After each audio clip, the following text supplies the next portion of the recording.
So I interviewed this engineer that has a history with Terror Squad and Cuban, especially, right? His name is Smooth. This was all before the racist talk with Fat Joe and everything. And I asked him what was his experience like with Joe back in the day.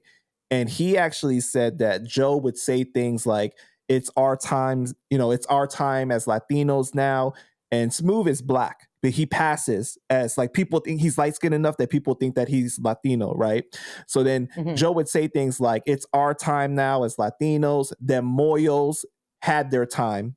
And this clip started to like go everywhere, right? Like even Tariq Nasheed played it on his live. What are your thoughts about that? Because he didn't use the term Morenos, from Smooth's perspective, he said Moyos, which has a different connotation. It's a more derogatory, right? Well, I know from the men that I dated, because they grew up being called by blacks in the Bronx. So there was a lot of hate. There was a lot of division between the Latinos and blacks back then, So I can see how maybe he, in reverse, because of how he was treated growing up, probably, that's where it stems from. Right. And that's something that Cuban had said too. He said it's not cool. It's not cool either. Right. You know what I mean? He's got to heal too. Go ahead. That's something that Cuban had said, was that like from him knowing Joe had like told racist stories, but he would say like he was bullied by black people growing up. And that's where some of that hatred comes from. But exactly. And I said kike. I think kike is a derogatory for Jew, right? Whatever they called is a derogatory for German. I don't remember the name. But go ahead. Sorry. but I've heard from multiple people back then that they would people would refer to Latinos as Germans or something like that at one point. Yeah, and they would get beat up on the corner, and you know what I mean. So that's another thing, because you've lived on the West Coast and the East Coast. You've seen Black and Latino relations from the Mexican side and also the Puerto Rican, Dominican, and Cuban side. Things in New York are different.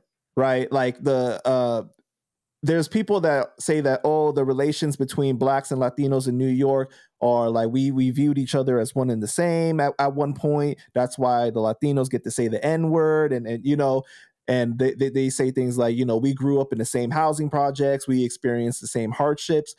From your experience, what was it like living in New York, and what did you see compared to the West Coast? Well, when I moved to New York, January of 2011. So I think I was there like golden era, I think, so when I was there, I lived in Harlem the entire time, and I was hanging out with my homies in the stairwell, smoking weed, and in Central Park smoking weed. Like I wasn't even in that frame of mind at all. But so why do you call it the golden era in 2011? Why would you say that? Because that was before more division, or well, a lot of crime had gone down. New York was just a safer place. It was, it's for me, and the personal reality that I created there, besides all the other stuff that happened, the sexual abuse, that was what I was vibrating on. That's why that happened. But aside from that, relationally, socially, I had a wonderful time with a lot of people. There's a lot of people that I love from there. I had no problems.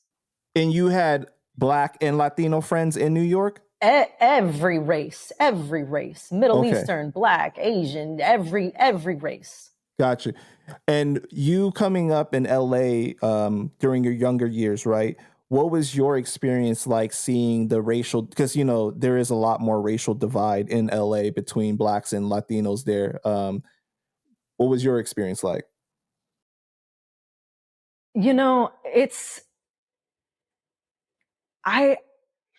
There was an awareness, you know what I mean? But I wasn't like,